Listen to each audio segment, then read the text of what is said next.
প্রিয় স্টুডেন্টস, আশা করি সবাই ভালো আছো। আজকে আমি তোমাদের যে বিষয়টা নিয়ে পড়াবো সেটা হলো প্রিজম সম্পর্কে প্রাথমিক ধারণা। প্রিজম সম্পর্কে প্রাথমিক ধারণা ও প্রিজমের মধ্য দিয়ে আলোর প্রতিসরণের ক্ষেত্রে চ্যুতি কোণ নির্ণয়। ঠিক আছে, আমরা এই বিষয়টা নিয়ে আজকে একটু আলোচনা করব। প্রথমেই আমাদেরকে যেটা বুঝে নিতে হবে সেটা হচ্ছে প্রিজম জিনিসটা কি, প্রিজম কাকে বলে। প্রথমে আমরা দেখে নেব যে প্রিজম কি।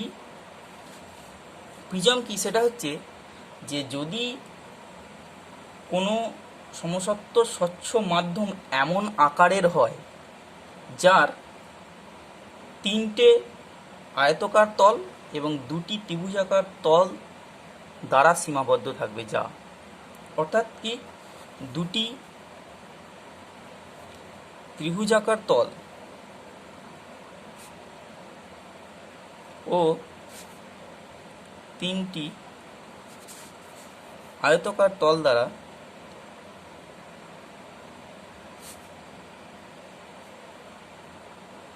সীমাবদ্ধ স্বচ্ছ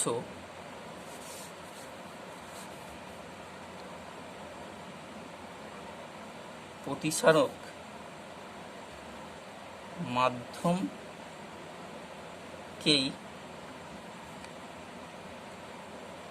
প্রিজম বলে। ঠিক আছে, তাহলে প্রিজম সম্পর্কে একটা ধারণা নেওয়া হলো। এখন দেখে নেওয়া যাক যে প্রিজমের বাস্তব উদাহরণ কি, বা একটা প্রিজম কীরকম দেখতে হয়। আমাদের কাছে একটা প্রিজম রয়েছে, যে প্রিজমটা আমি তোমাদের দেখাচ্ছি সেটা দেখলে তোমাদের প্রিজম সম্পর্কে একটা সঠিক ধারণা তৈরি হবে। দেখো, দেখতে পাচ্ছ এখানে আমি একটা প্রিজম তোমাদের সামনে রেখেছি, যে প্রিজমটাকে আমি চারদিক থেকে ঘুরিয়ে দেখাচ্ছি। দেখো, প্রিজমটার এই যে তলটা দেখতে পাচ্ছ, এটা একটা আয়তকার তল, এদিকে একটা আয়তকার তল। ঠিক আছে, দুটো আয়তকার তল, স্বচ্ছ তল, মসৃণ তল, দুটো মসৃণ তল। এই দুটো আয়তকার তল ছাড়াও আরও একটা আয়তকার তল রয়েছে, আমি ঘুরিয়ে দেখাচ্ছি। এই একটা তল, এই একটা আয়তকার তল, যে আয়তকার তলটা সাধারণত ঘষা থাকে, অস্বচ্ছ। এই যে আমি লিখে রেখেছি অস্বচ্ছ, এই তলটা অস্বচ্ছ তল। তাহলে দুটো মসৃণ আয়তকার তল এবং একটা অস্বচ্ছ বা অমসৃণ আয়তকার তল, তাহলে টোটাল তিনটে আয়তকার তল হলো। এবং তার সঙ্গে দুটো পার্শ্ব তল থাকে, পাশের দিকে ত্রিভুজাকার তল থাকে। দেখো, ঘুরিয়ে দেখানো হয়েছে। এই একটা ত্রিভুজাকার তল এবং ঠিক তার উল্টো দিকে আরেকটা ত্রিভুজাকার তল। এই দুটো ত্রিভুজাকার তল দুদিকে এবং দুটো মসৃণ আয়তাকার তল এবং তৃতীয় অমসৃণ আয়তাকার তল, এই পাঁচটা মোট তল নিয়েই কিন্তু আমাদের একটা প্রিজম তৈরি হয়। এখন এই প্রিজমের কতকগুলো বিষয় আমাদেরকে জেনে নিতে হবে প্রিজম সম্পর্কে। কি সেগুলো দেখে নেওয়া যাক। প্রথমেই হচ্ছে প্রতিসারক তল কাকে বলে। প্রতিসারক তল অর্থাৎ প্রিজমের প্রতিসারক তল কি? প্রিজমের প্রতিসারক তল হচ্ছে যে দুটো তল, যে আয়তকার দুটো তল মসৃণ এবং যার মধ্য দিয়ে আলো প্রবেশ করে অন্য তল দিয়ে নির্গত হয়, এই দুটো আয়তকার তলকেই আমরা বলে থাকি প্রিজমের প্রতিসারক তল। অর্থাৎ যে দুটি মসৃণ আয়তকার তল, যে দুটি মসৃণ আয়তকার তল পরস্পরের সঙ্গে আনত থাকে। আনত আছে দেখতেই পাচ্ছ, এই যে এই দুটো, আমি এখানে যদি দেখি, দেখো দুটো তল পরস্পরের সঙ্গে আনত হয়ে রয়েছে, এই যে এই তলটার সঙ্গে এই তলটা, তাই এই দুটো তলকে আমরা বলে থাকি প্রতিসারক তল। এরপর আমাদেরকে জানতে হবে প্রান্তরেখা, প্রান্তরেখা বা প্রিজমের ধার বলতে কি বোঝায়। প্রান্তরেখা বা প্রিজমের ধার বলতে বোঝায়, এই প্রিজমটা থেকে বুঝতে পারছো যে প্রিজমের এই একটা আনত তল এবং এই একটা আনত তল, দুটো তল যে যে সরলরেখায় মিলিত হয়েছে, অর্থাৎ এই যে সরলরেখাটা, এখানে যে সরলরেখাটা দেখতে পাচ্ছ, এই সরলরেখাটা কি বলা হয়, প্রান্তরেখা। কি, প্রতিসারক তল দুটি যে রেখা ছেদ করে, তাহলে আমরা কি লিখব, যে প্রতিসারক তল দুটি যে রেখায় ছেদ করে তাকেই প্রান্তরেখা বলে। ঠিক আছে, প্রান্তরেখা বুঝে নিয়ে গেল। এবার আমরা দেখব প্রিজম কোণ বা প্রতিসারক কোণ কাকে বলে। প্রতিসারক কোণ বা প্রিজম কোণ জিনিসটা কি? প্রতিসারক কোণ বা প্রিজম কোণ হচ্ছে এই যে দুটো আনত তল রয়েছে, যে দুটো প্রতিসারক তল, অর্থাৎ যেটাকে আমরা আগে ব্যাখ্যা করেছি প্রতিসারক তল, সেই দুটো প্রতিসারক তল একে অপরের সঙ্গে আনত থাকা অবস্থায় তাদের মধ্যে যে কোণটা তৈরি হয়, অর্থাৎ আমি এখানে ধরেছি, দেখো হাতে আঙুল দিয়ে চেপে ধরেছি প্রিজমটাকে, আনত তল দুটোকে চেপে ধরেছি, এখন যদি প্রিজমটা সরে যায় তাহলে আমার এই হাতের আঙুল দুটোর মাঝে যে অ্যাঙ্গেলটা তৈরি হলো সেটাই হলো প্রতিসারক কোণ বা প্রিজম কোণ। তাহলে জিনিসটাকে একটু লিখে নেওয়া যায় কি, যে প্রতিসারক তল দুটি যে কোণে আনত থাকে সেই কোণকেই প্রতিসারক কোণ বলে। ঠিক আছে, প্রতিসারণ কোণে ব্যাপারটা বোঝা গেল। এবার পার্শ্বতল, পার্শ্বতল কি, পার্শ্বতল ব্যাপারটা কি? পার্শ্বতল হচ্ছে আয়তকার তল ছাড়াও যে দুটো ত্রিভুজাকার তল রয়েছে সেই দুটো ত্রিভুজাকার তলকেই আমরা পার্শ্বতল বলে থাকি। তাহলে ত্রিভুজাকার তল দুটির প্রত্যেকটিকে কি বলা হবে, পার্শ্বতল বলা হয়। ঠিক আছে, এরপর আমরা জানতে হবে প্রিজমের ভূমি বলতে কি বোঝায়। ভূমি কি? ভূমি আগেই আমি এখানে প্রিজমটা দেখেই তোমাদের বুঝিয়েছি যে মসৃণ আয়তকার তলগুলো ছাড়া তৃতীয় যে তলটা রয়েছে সেই তলটাকেই আমরা ভূমি বলে থাকব। অর্থাৎ প্রতিসারক তল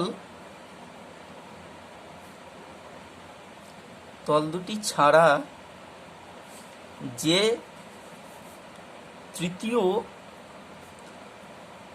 আয়তাকার অস্বচ্ছ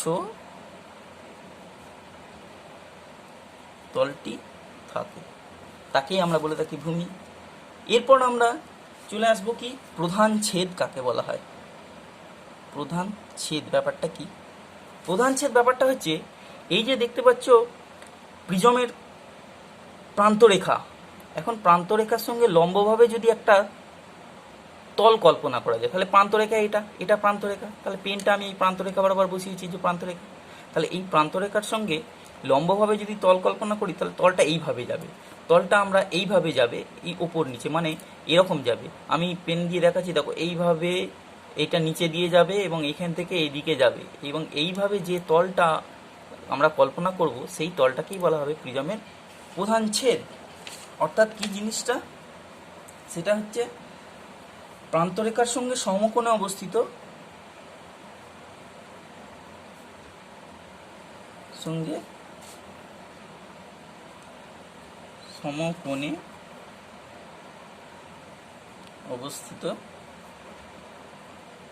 যে কোনো সমতল ছেদকে প্রধান ছেদ বলে।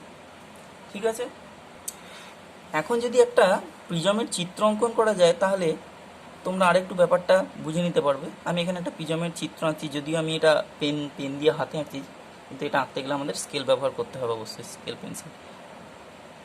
ধরা যাক এটা একটা ত্রিভুজাকার তল, এটা একটা আয়তকার তল। তাহলে ওদিকে একটা ত্রিভুজাকার তল রয়েছে এবং ওর সামনে একটা ত্রিভুজাকার তল, তার উল্টো দিকে একটা ত্রিভুজাকার তল, সামনে একটা আয়তকার তল, এর উল্টো দিকে রয়েছে একটা আয়তকার তল এবং মেঝে নিচে যেটা রয়েছে সেটা একটা আয়তকার তল। তাহলে আমি এগুলো যদি নাম দিই ডি ই এফ এবং জি এইচ আই, তাহলে আমরা এখানে যে কটা তল পাবো সেই তলগুলো হলো, দেখো একটা হচ্ছে ডি ই এফ তল, একটা হচ্ছে জি এইচ আই তল, এগুলোকে বলবো পার্শ্বতল। এছাড়া আরও তিনটে আয়তকার তল, তার মধ্যে একটা হচ্ছে ডিইজিএইচ, আর একটা তল হচ্ছে ইএফআইজি বা ইজিআইএফ,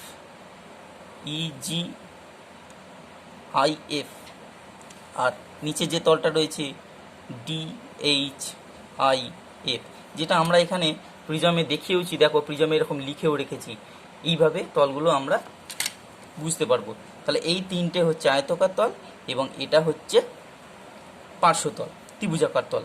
এখন প্রধান ছেদ ব্যাপারটা কি, যে এই যে প্রান্তরেখা রয়েছে, এই প্রান্তরেখার সঙ্গে 90 ডিগ্রি অ্যাঙ্গেল করে যদি আমরা একটা তলকে কল্পনা করে নিই, ধরে নেওয়া যাক এই এ বি সি, একটা ক্রস সেকশন যদি কেটে নিতে পারি, প্রিজম থেকে যদি একটা ক্রস সেকশন কেটে নিতে পারি, কীরকম, যেটা ইজি প্রান্তরেখার সঙ্গে সমকোণে থাকবে তলটা, তাহলেই সেটাই হয়ে যাবে আমাদের প্রধান ছেদ।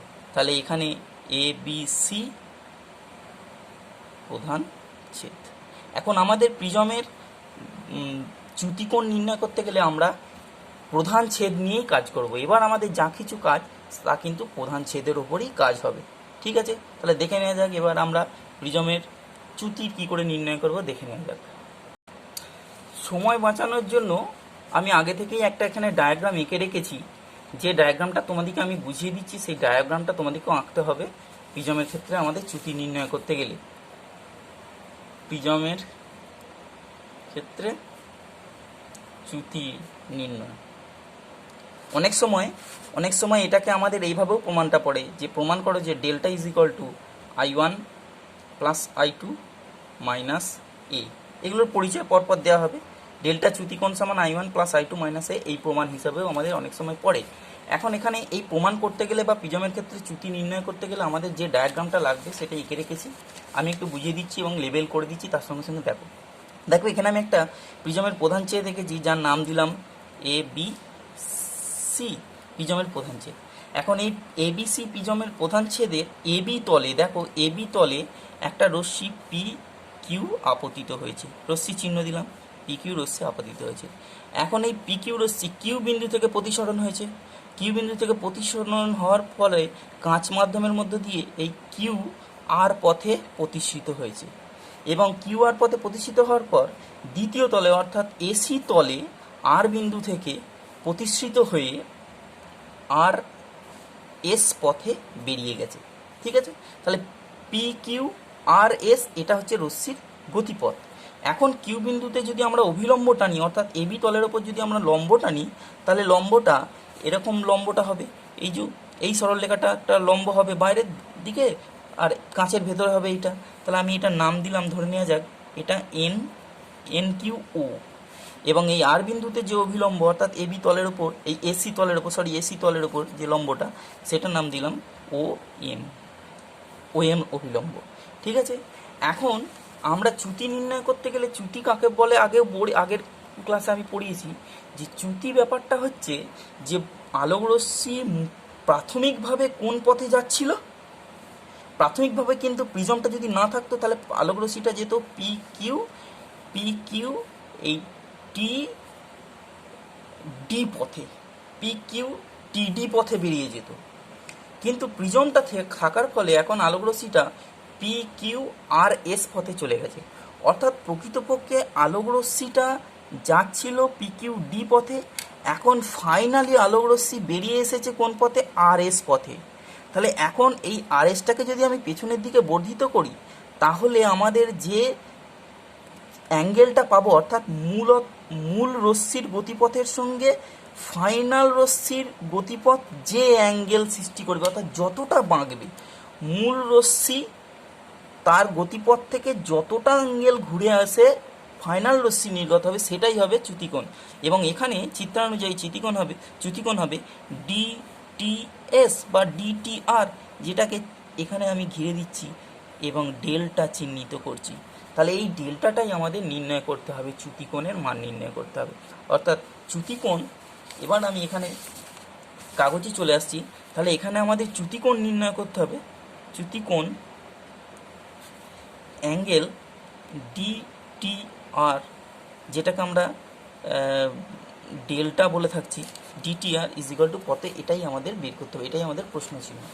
এখন এই ডেল্টার মান নির্ণয় করতে গেলে আমাদেরকে প্রথমে প্রিজমটার প্রতিসারক কোণটা জানতে হবে।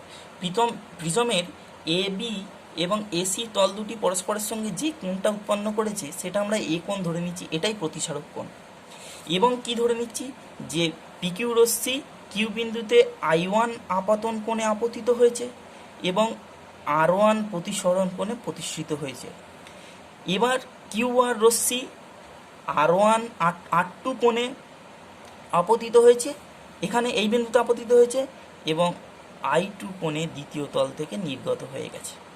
এটা আমাদেরকে ধরে নিতে হলো, লিখে নিতে হলো। এবার আমরা হিসেব করব যে এই ডেল্টার মান কত। এখন ডেল্টার মানটা বের করতে গেলে আমাদের যেগুলো লাগবে দেখো, তাহলে আমরা এখানে বের করছি, অতএব angle DTR, angle DTR is equal two, দেখো এখানে এই চিত্রটা একটু ভালো করে দেখলে বুঝতে পারবে যে এই যে টি কিউ আর, এই টি কিউ আর ত্রিভুজটার এটা কিন্তু বহিস্থ কোণ। তাহলে বহিস্থ কোণ সমান অন্তস্থ বিপরীত কোণের সমষ্টি। বিপরীত কোণ দুটোকে কিন্তু আমি এখানে দেখাচ্ছি ডবল লাইন দিয়ে একটা এবং এই একটা অন্তস্থ বিপরীত কোণ, তার মানে এই দুটো কোণের সমষ্টি ইজ ইকুয়াল টু ডেল্টা। তাহলে এই দুটো কোণ কি কি দেখাচ্ছে? এই দুটো কোণ দেখাচ্ছে angle T Q R plus angle টি আর কিউ। এবার দেখো এই যে টি কিউ আর কি, টি কিউ আর দেখো এই সরলরেখাটার সঙ্গে এইটা পরস্পরের সঙ্গে ছেদ করেছে, তাহলে এই পুরো কোণটা কিন্তু I1, তাহলে I1 থেকে R1 বিয়োগ দিলেই কিন্তু এটা পেয়ে যাবো। তাহলে এটা হচ্ছে I1 মাইনাস R1। ঠিক একইভাবে প্লাস মাঝে চিহ্ন, ঠিক একইভাবে টি আর কিউ এটা দেখো এইটার সঙ্গে এইটা ক্রস করেছে, অর্থাৎ বিপ্রতীপ কোণ, পুরো কোণটা বিপ্রতীপ কোণ, I2 সঙ্গে বিপ্রতীপ কোণ। এখন এই I2 থেকে R2 বাদ দিলেই কিন্তু আমরা এটা পেয়ে যাব। তাহলে এটা কি I2 মাইনাস R2, ঠিক আছে। তাহলে এবার এটাকে আমরা একটু সাজিয়ে নেওয়া যাক, দেখা যাক। তাহলে I1 minus R1 plus I2 minus R2 সমান I1 প্লাস I2কে কাছাকাছি করে নিলাম, এই মাইনাস কমন নিলে R1 প্লাস R2 ব্র্যাকেটের মধ্যে থেকে যাবে। তাহলে angle DTR is equal two, এটা 1 নম্বর আমি নাম্বারিং করে রাখলাম। এখন দেখে নেওয়া যাক এই চিত্রানুযায়ী ত্রিভুজ কিউ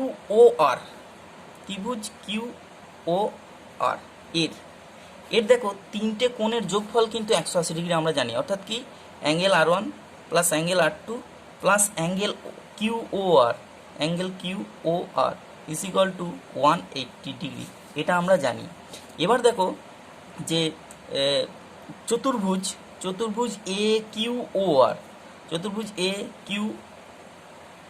আর এর ক্ষেত্রে আমরা কি জানি, দেখো এর চারটে কোণের যোগফল কিন্তু 360 ডিগ্রি, অর্থাৎ কোণ এ প্লাস কোণ এ কিউ ও, কোণ এ মানে কিন্তু এই কোণটাকে বোঝাচ্ছে, অর্থাৎ কি কিউ এ আর, এটাকে আমরা এ হিসাবে লিখছি। তাহলে কোণ এ প্লাস কোণ এ কিউ ও প্লাস কোণ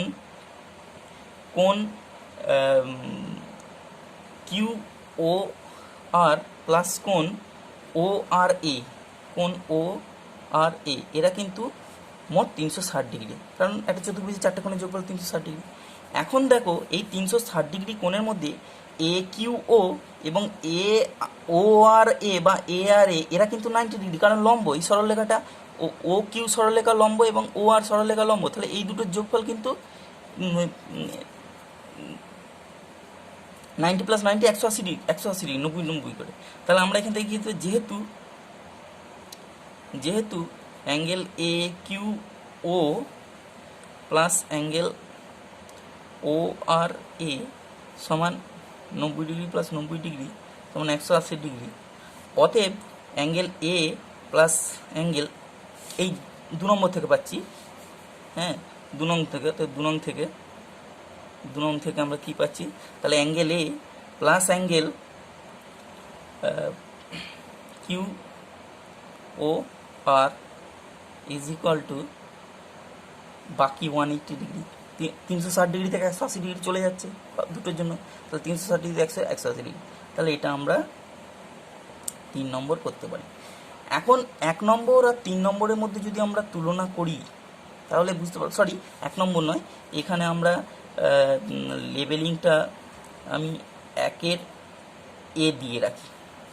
তাহলে এখন আমরা 1-এর এ এবং 3 নম্বর তুলনা করলে দেখতে পাচ্ছ এই যে R1 + R2 plus angle Q O R is equal to 180 degree, আবার এখানে angle A plus angle Q O R is equal to 180 degree, ডান দিকগুলো 100 করে 180 180 সমান, বাঁ দিকে কিউ ও আর এর সঙ্গে কিউ ও আর সমান, তাহলে নিশ্চয়ই rest of R1 + R2 is equal two এর সঙ্গে সমান হবে। অতএব 1-এর এ ও 3 নম্বর থেকে পাই R1 + R2 is equal to angle এ, মানে এ, অর্থাৎ অ্যাঙ্গেল এটাকে আমরা এ লিখে থাকি। অতএব 1 নং থেকে পাই অ্যাঙ্গেল DTR সমান I1 + I2 minus angle A, or delta is equal to I1 + I2 minus A, যেখানে angle A is equal to A লেখা হয়েছে। ঠিক আছে, তাহলে তোমরা দেখতে পেলে যে আমরা ডেল্টা সমান প্রমাণ করে ফেললাম I1 + I2 মাইনাস এ, অর্থাৎ প্রথম তলের আপতন কোণ এবং শেষ তলের নির্গমন কোণের সঙ্গে এবং প্রতিসারক কোণের সঙ্গে চ্যুতি কোণের কী সম্পর্ক সেটা আমরা এই রিলেশন থেকে পেয়ে গেলাম, এবং এটাই আমাদের প্রমাণ করতে পারে। এবার শেষ আমাদের একটু জেনে রাখতে হবে এখানে যে ন্যূনতম চ্যুতি কখন, প্রিজমের ক্ষেত্রে ন্যূনতম চ্যুতি কখন হবে। ন্যূনতম চ্যুতি কখন হয়, দেখো যদি প্রিজমের ক্ষেত্রে I1 is equal two I2 হয় তাহলে চ্যুতি